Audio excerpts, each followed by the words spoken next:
54 countries. Isa na diha ang Tanzania. And then ang Tanzania currently na sila ay 64 million, over 64 million population. O ang Tanzania po is isa sa pinaka poorest, pobre kaayo na country na belong sila sa the very pinaka-pobreng country around the world. So kung atong makita diha, we are very blessed here in Philippines, not just spiritually but also when it comes earthly and physically na aspect sa atong kinabuhi, because here in the Philippines makakaon ta og 6 times a day, but in Africa, most countries in Africa, lipay na kay na sila duha isa og limpyo nga tubig. So bilang isa ka Kristohanon anak sa Ginoo nga gitawag, usa ka pribilehiyo nga makaalagad sa atong balaan o buhi nga Ginoo. Ug sa usab pastor, salamat sa kini nga higayon. Ug dili kita magdugay, magadto kita sa pulong sa Ginoo. Magatindog ang tanan to 20. Akong basahon ug sundan lamang ninyo in the book of Romans chapter 15 verse 15 to 20. Nevertheless, brethren, I have written the more boldly unto you in some sort, as putting you in mind because of the grace that is given to me of God, that I should be the minister of Jesus Christ to the Gentiles, ministering the gospel of God, that the offering up of the Gentiles might be acceptable, being sanctified by the Holy Ghost. I have therefore offered my glory through Jesus Christ in those things which pertain to God. For I will not dare to speak of any of those things which Christ hath not wrought by me, to make the Gentiles obedient by word and deed.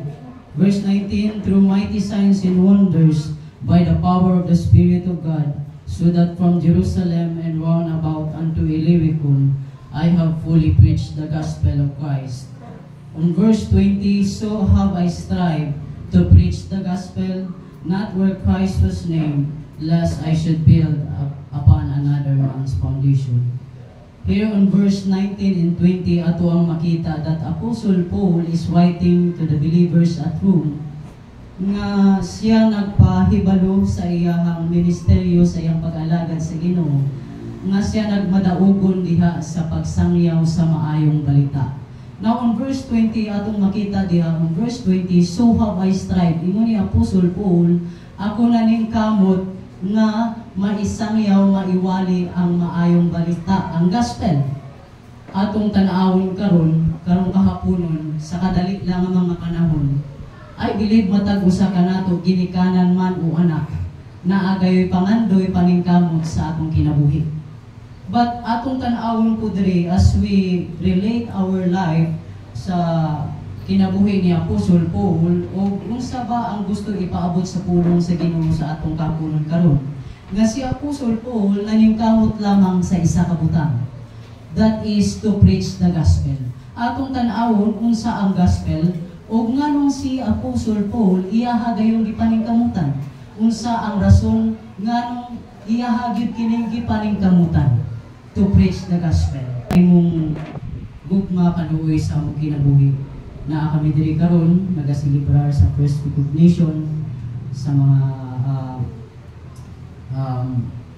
bata karon ug na mga ginikanan that even kauban ang tibuok iglesia simbahan Ginoo.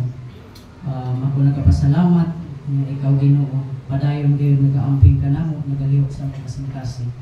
Akong pag-ampo Ginoo, ubani kami ug panalangini ang among kasing-kasing nga kini magapabilin, ikaw magatandog sa among kasing-kasing ug magbungahon kini sa among kinabuhi. Ang tanang himaya o pagdayeg among ginabalik diha kanimo sa pangalan ni Jesus. Amen. Magalingkod ang tanan. Chapter 15 verse 15 to 20. Atong makita diri nga si Apostle Paul, siya nagpahibalo sa church at Rome, dito sa simbahan sa Roma, nga nagmadaugon siya sa iyahang pag-alagad sa Ginoo, hilabi na diha sa pagwali, pagsangyaw sa maayong balita. Now, sa ato ang kinabuhi, in earthly, diri sa kalibutan, that even Christians, no matag usa ka nato, I believe, every one of us strives for something. Na kita'y mga pangandoy o ginapaningkamutan sa atong kinabuhi. Ang mga ginikanan, I believe, nagapaningkamot kayo ni sila, nga mahatagan o maayong kaugmaon ang mga anak. That's why they strive sa ilahang trabaho, they strive sa ilahang paningkamot, nga mahatagan o maayong kaugmaon ang mga anak. And then I believe that even ang mga anak, nagapaningkamot sa ilahang pag-eskwela. That someday, nga makagraduate sila, makahuman sa pag-eskwela, and then makakuha og maayong trabaho, and then magkaroon og nindot nga kaugmaon. Matag usa ka nato naa gayoy ginapaningkamutan in whatever it is. I believe naa ka nay rason ug purpose nganong ginapaningkamutan nimo kana nga butang. But atong tan-awon karon sa kinabuhi ni Apostol Paul, isa lamang ka butang ang iyang paningkamutan nga atong makita. Gisulat diri sa pulong sa Ginoo, verse 20, "So have I strived to preach the gospel, not where Christ was named, lest I should build upon another man's foundation." Ang gipaningkamutan ni Apostol Paul is maisangyaw ang gospel, ang maayong balita, the good news. Na atong tan-awon noon sa bakining gospel, naka-record kini in 1 Corinthians chapter 15. Para masundan nato kung anong gipaningkamutan gayud ni Apostol Paul nga maiwali ang maayong balita, ang gospel. In 1 Corinthians chapter 15 verse 1 to 4. "Moreover, brethren, I declare unto you the gospel." So mao kani ang gospel which I preach unto you, na akong kinawali kaninyo, which also ye have received and wherein ye stand, by which also ye are saved, if you keep in memory what I preach unto you, unless ye have believed in vain. On verse 3, "For I delivered unto you first of all," una sa tanan, mao kani ang gospel, "that which I also received," nga ako pud usab nakadawat. Ingon ni Apostle Paul, "how that Christ died for our sins," nga si Kristo namatay alang kanato sa atong mga sala. No, klaro kaayo nga una sa tanan, nga gi-emphasize ni Apostle Paul diha sa gospel sa maayong balita, si Jesucristo, the Lord Jesus Christ, died for our sins. And then, according to the scriptures na hisulat sa Bible, no? On verse 4, "and that He was buried," nga siya nalansang sa cross, namatay o gilubong. That is the part of gospel. "And that He rose again the third day," o siya nabanhaw after the 3 days, according to the scriptures. So mao kana ang gospel. Ang gospel atong makita nga detalye ni Apostle Paul, which is the death, burial, and resurrection of our Lord Jesus Christ. Ang pagkamatay nga si Jesus Christ na alang-alang sa atong sala para mahatagan kita og kaluwasan. Amen? Ang diha sa cross, niagas ang iyahang dugo. Imbis na kita ang ilansang sa cross, but giingon gani sa Romans chapter 5 verse 8, "But God commended His love toward us, in that while we were yet sinners," samtang kita makasasala pa, si Kristo namatay alang kanato. Amen? So diha si Jesus Christ nalansang sa cross, namatay, He was buried, siya gilubong og nabanhaw sa ikatulong nga adlaw. After 3 days, He was resurrected. So that is the gospel. Now, the second question, nganong si Apostle Paul, naningkamot nga maiwalay niya kanang gospel. How that the Lord Jesus Christ died for our sins, He was buried, and resurrected after 3 days. Now, in Romans chapter 1 verse 16, that Apostle Paul knows, kabalo gayud siya sa tibok niyang kasing-kasing, that he said in Romans chapter 1 verse 16, atong mablihan ng atong Bible, in Romans chapter 1 verse 16, "For I am not ashamed of the gospel of Christ." So mauna ni, the gospel of Christ, the death, burial, and resurrection of the Lord Jesus Christ. The gospel, wala gayud di kaulaw ni Apostle Paul nga iya kining iwali, isangyaw.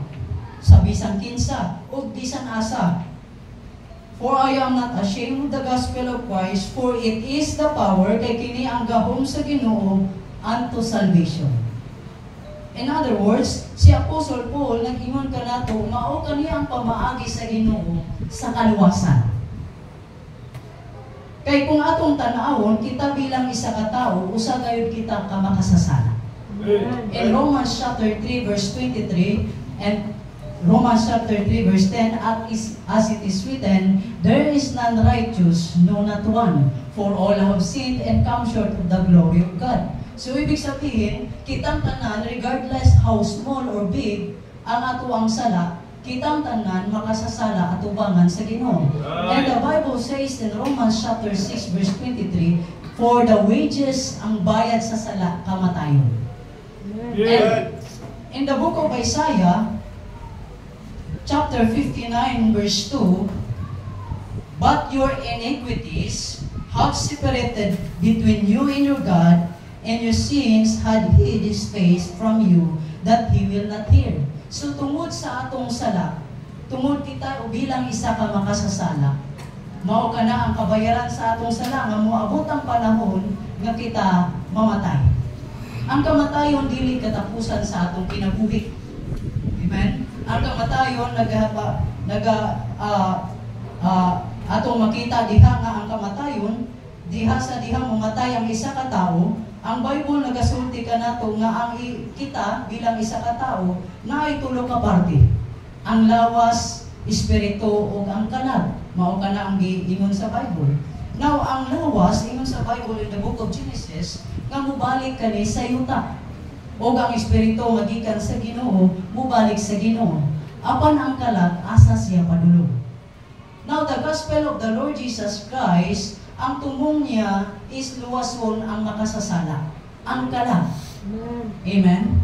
So, diha nato masabtan karon nga kita bilang isa ka makasasala, wala kayo kitay sarang mabuhat, or wala kitay ikabayad at ubangan sa Ginoo para mabayran nato ato ang sala. Ingon sa Ephesians chapter 2 verse 8, for by grace are ye saved through faith. Tungod sa grasya sa Ginoo, ikaw na luwas pinaagi sa imong pagtuo. Amen? And that not of yourselves. Dili ka na sa imong kaugalingon, dili ka na gikan sa imong kaugalingon. It is the gift of God, not of works, dili pinaagi sa maayong buhat. So bisan mo sa paday nato kabuutan. Amen? Bisan mo sa nato karelihiyoso, makasasala gayud kita at ubangan sa Ginoo. Right. O dili kita tapos o wala kita sa maibayad, maihatag at ubangan sa Ginoo. That because the reality is ang atong kinabuhi gikan sa Ginoo. So the fact that God is the one who gives life sa atong kinabuhi, wala gayud kitay maihatag, mabayran ang tanan natong mga sala at ubangan sa Ginoo. Now, in the book of John chapter 3 verse 16, tungod sa bugma sa Ginoo, that He gave His only begotten Son, that whosoever believeth in Him should not perish, but have everlasting life. So diri nato makita nga gusto ipaabot sa pulong sa Ginoo nga walay laing manluluwas kundi si Jesucristo. O ang gospel, si Jesus Christ nga namatay, gilubong ug nabanaw sa ikatulong nga adlaw, mao lamang na ang pamaagi sa ato ang kaluwasan. Ang kaluwasan maangkon lamang nato kana dili pinaagi sa maayong buhat. Amen?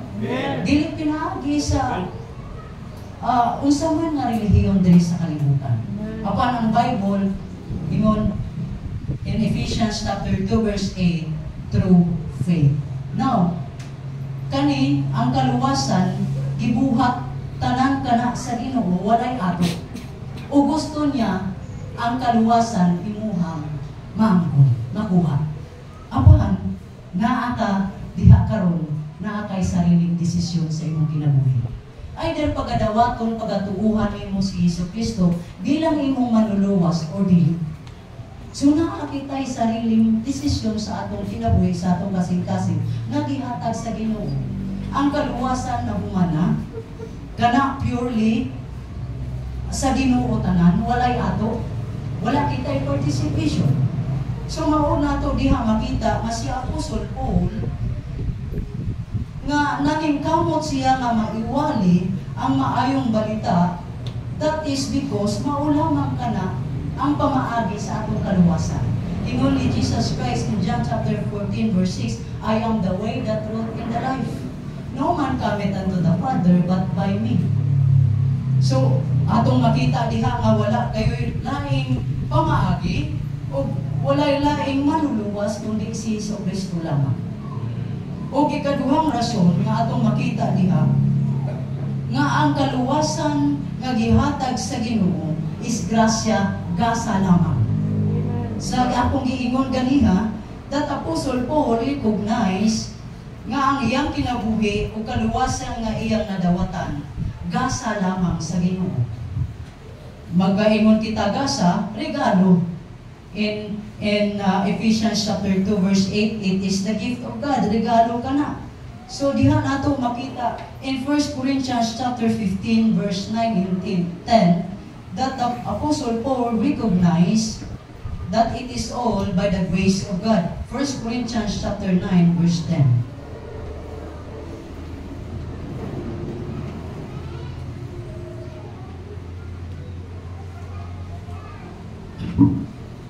For I am the least of the apostles, that am not meet to be called an apostle, because I persecuted the church of God. But by the grace of God, I am what I am. Ingon ni Apostle Paul, dili gayud ko angayan or tapos tawagong apostoles because ako makasasala. O dili lang basta nga makasasala, apan dakong makasasala, ingon ni Apostle Paul. But by the grace of God, I am what I am. The time nga nadawatan ni Apostle Paul ang gasa, ang grasya sa Ginoo sa iyahang kinabuhi, he acknowledged that sa iyahang kinabuhi nga ang kaluwasan, iyaha lamang pagadawaton, pagatuuhan si Hesus Kristo sa iyang tibuok nga kasing-kasing. Now, balik kita diha sa pangutana, that Apostle Paul is try, naningkamot gayod nga maiwali because of those reasons. Now, sa ato ang bilang isa ka tao nga makasasala, nga unta atong ma-realize, una-una sa tanan, nga kita makasasala at ubangan sa Ginoo. O dili kaya nato bayran, wala kita'y kaya igahatag, ikabayad diha sa Ginoo para malimpiyuhan nato atong sala ug maluwas kita gikan sa kamatayon sa impyerno. Apan gusto nato ipaabot sa pulong sa Ginoo, Mark chapter 8 verse 36. What shall it profit a man even if he gain this world but he loses his own soul? Now ato ang tan-awon kadali kini nga mensahe. What shall it profit? Now pangutanon nato atong kasing-kasing, let us examine our heart this afternoon. Unsa ang imong gipaningkamutan, mga pangandoy sa imong kinabuhi? Because one day muabot kita sa kamatayon ug hukman kita sa Ginoo. O Ginoo sa Bible, unsa ang bili sa mga butang diri sa kalibutan that even imong makuha ang mga material, mga kayamanan diri sa kalibutan, but he loses. Kung siya moabot ang kamatayon sa iyang kinabuhi, impyerno ang iyang padulungan. Walay Kristo sa iyang kasing-kasing. Now, ang gusto sa Ginoo nga hatagan kaniya o kasiguraduhan sa imong kinabuhi. Ang kaluwasan nga ginahatag sa Ginoo naay kasiguraduhan. Nga kung imong tuuhan si Hesus Kristo bilang imong manluluwas sa tibuok nimong kasing-kasing, ikaw makadawat o kinabuhing walay katapusan. O diha sa nakaingon diha in 1 John chapter 5 verse 13. 1 John chapter 5 verse 10 to 13. Mao kini ang giingon sa Biblia. 1 John chapter 5 verse 11 to 13. And this is the record that God given us to us eternal life. Nahisulat na ka-record sa pulong sa Ginoo nga ang Ginoo naghatag ka nato og kinabuhing walay katapusan. And this life is in His Son. Kaning kinabuhing walay katapusan, kaluwasan, naasayahang anak. Walay lain kundi si Jesucristo. In verse 12, He that hath the Son hath life, and he that hath not the Son of God hath not life. Now in verse 13, these things have I written unto you. No, kaning mga butang, kaning pulong sa Ginoo, gituyog kayo kini sa Ginoo nga mahisulat. Aron sa man, in verse 13, I written unto you that believe on the name of the Son of God, that ye may know, para imong mahibalan, amen? That ye have eternal life. So pinaagi sa pulong sa Ginoo, for faith cometh by hearing, and hearing by the word of God. Sa diha karon nga dunggan nimo ang pulong sa Ginoo, ang Ginoo diha sa imong nagapanuktok sa imong kasing-kasing nga dawaton nimo si Jesucristo sa imong kinabuhi. Nga siya si Jesucristo ang anak sa Ginoo, tuuhan nimo siya bilang imong manluluwas, that ye may know that ye have eternal life, and that ye may believe on the name of the Son of God. So klaro kaayo ang gisulti sa Ginoo nga ato alamang pagatuuhan ang buktong anak sa Ginoo nga si Jesucristo, nga siya namatay sa cross alang-alang sa atong sala. Siya gilubog, nabanaw sa ikatulong nga adlaw, aron hatagan kita og kaluwasan o kinabuhing walay katapusan. Karon ang invitation sa Ginoo, mao kana. Amen. Ang mao kana ang kabubuton sa Ginoo sa atong kinabuhi. Now parents, what shall it profit a man, even if he gain this world? Makaingon ka ba kung muabot ang kamatayon sa imong kinabuhi? Worth it ang imong gipaningkamutan? O makaingon ka ba sa imong kaugalingon? Sigurado ako nga sa langit ako padulong. Sa langit ang akong atuan. Or kung nakasiguro man ka karon nga naa kay Kristo sa imong kinabuhi, apan nagapangandoy ka na agapaningkamot ka para sa imong mga anak, what shall it profit ang imong mga pangandoy kung ikaw lamang ang mamatay niya mo ato sa langit, apan ang imong mga anak wala gayud nakasigurado o kaluwasan, wala nakadungog o kamatuoran? How about sa mga kabatanunan karon? Nakabalungod ba ang imong ginikanan? Kung ikaw karon wala nakasiguro sa imong kaluwasan, kung moabot ang kamatayon sa imong kinabuhi, mao kini ang kabubuton sa Ginoo sa atong kinabuhi. These things have I written unto you. Nahisulat sa pulong sa Ginoo aron imong masayran nga naa kay kinabuhing walay katapusan, naa kana kami sa Kristo kung imo siyang tuuhan. Amen. So pagatuuhan lamang nimo si Jesucristo. In Romans chapter 10 verse 9. Now diha nato makita ang atuang response sa atong kinabuhi. Nakakita ay sariling desisyon. Either dawato nimo o i-reject si Jesucristo. In Romans chapter 10 verse 9, that if thou shalt confess with thy mouth the Lord Jesus. And Romans chapter 10 verse 9, para ato gayon makita. 10 verse 9, verse 9 po. That if thou shalt confess with thy mouth, nausa ba ang ato ang i-confess? Nakakana na hisulat sa 1 John chapter 1 verse 9. 1 John chapter 1 verse 9.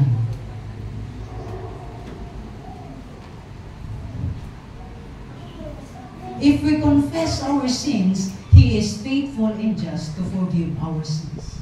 So ato ang mga sala, we just simply recognize that we are sinner before God. Nga igaubos na to atong kaugalingon, ang kuno na to sa ato ang kinabuhi, nga kita makasasala at ubangan sa Ginoo.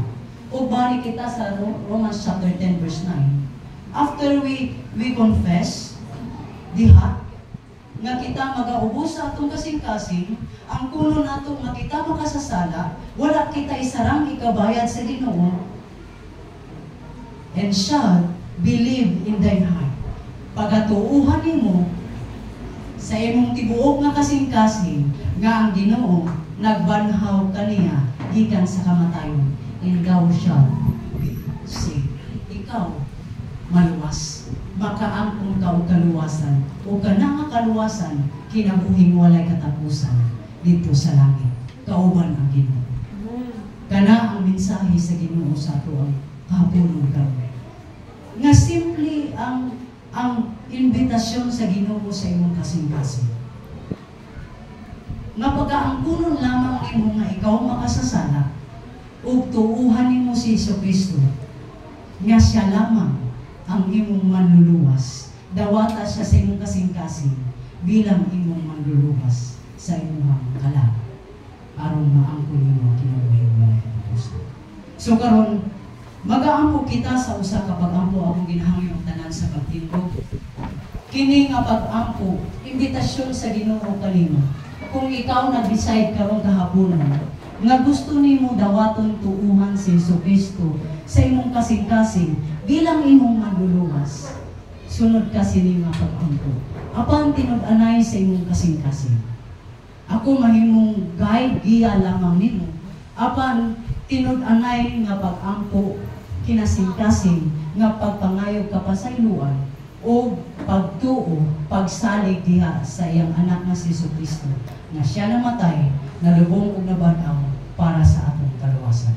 Magapiyong ang mata ug mag-aampo kita. Kung gusto nimo dawaton si Jesucristo sa imong kasing-kasing, sunod sa kini nga pag-ampo. Bala ang Ginoo. Salamat sa karon nga hapon. Ako Ginoo, nagatuo nga wala gayud ako'y mabuhat, walay ikabayad, ug ako usa ka makasasala. Ginoo, ako nga nagatuo nga si Jesucristo nalansang sa krus. Siya namatay, nabanhaw sa ikatulong nga adlaw aron paghahatagan ako og kaluwasan ug kinabuhi walay katapusan. Ginadawat ko o akong ginatuuhan si Jesucristo sa akong kasing-kasing, sa akong tibuok na kinabuhi bilang akong manluluwas. Salamat sa imong gugma o kaluwasan. In Jesus' name, Amen. Kung ikaw